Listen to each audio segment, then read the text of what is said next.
dreamt hurricanes for like 3 days consecutively. And it was these really amazing, dark, and very sassy, hot dreams, so thank you. But I was wondering if you get that problem a lot, or if anyone else experiences that, because I felt maybe others are puppet or something. I do have a spare leash in my car. Thank you. You seem like a perfect candidate. I didn't ask you to say thank you.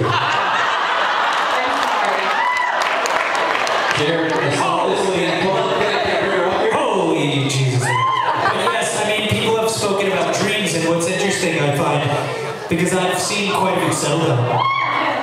I've seen quite a few comments, and people have sent me things that were online. And what's interesting, that it is all a dream, you know, like it says at the beginning. And I talked to Shannon, I talked to Tom, and I talked to friends. And everything that you see in this is pulled from dreams, actual dreams that people have. None of this is, scripted per se. It really is all kind of pulled. So it is a collage of dreams, and I think it was really special to make in part because of that. Yes, this is Michaela, who I spotted. Of course you did. Can you show? Why would you spot her? She thought it was New Year's Eve. You got a question? I mean, I wouldn't give you a hug, but I think it might get you pregnant.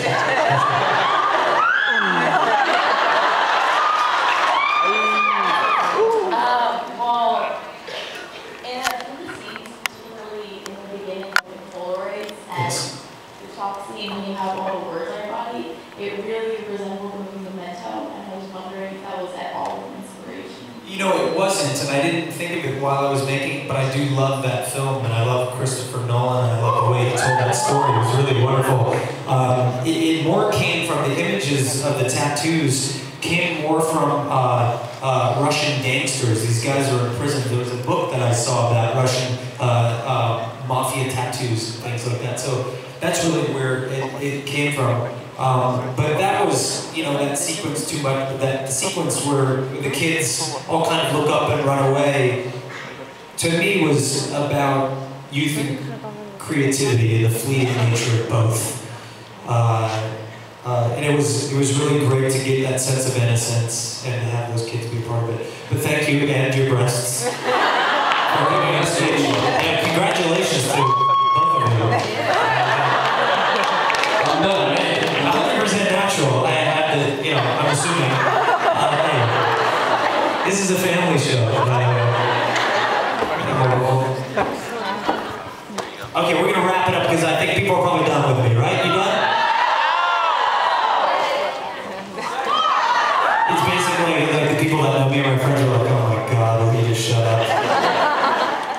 No, that's not true because I have to see you. So, did you do anything that didn't make it into Hurricane in the film, other than jumping on the ladder? I mean, some dirty stuff. Yeah, I did. There was actually, I dressed up in this outfit we called sockman. Yeah, and it's kind of like how it sounds. It's a fetishistic thing. It's being covered head to toe with an outfit made of socks, including one here. Wait, it was down here, you said?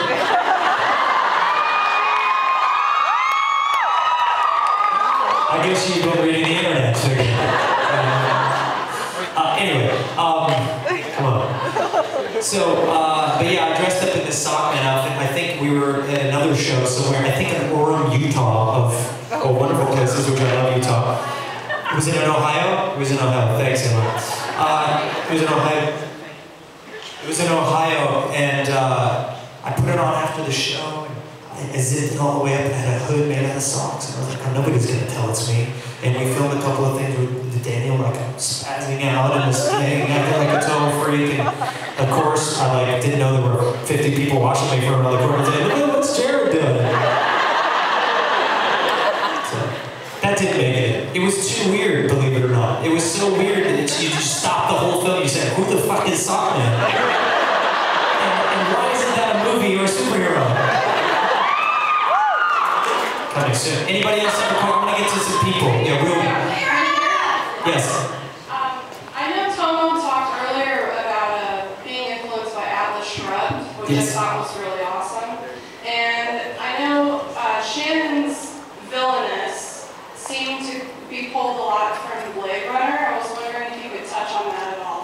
I mean, obviously it's a direct homage to Pris from Blade Runner, one of my favorite films of all time. Has anybody seen Blade Runner? If you haven't seen this film, go home and watch it. It's a great movie. It's a science fiction movie, which most science fiction movies are really corny. This one's actually great.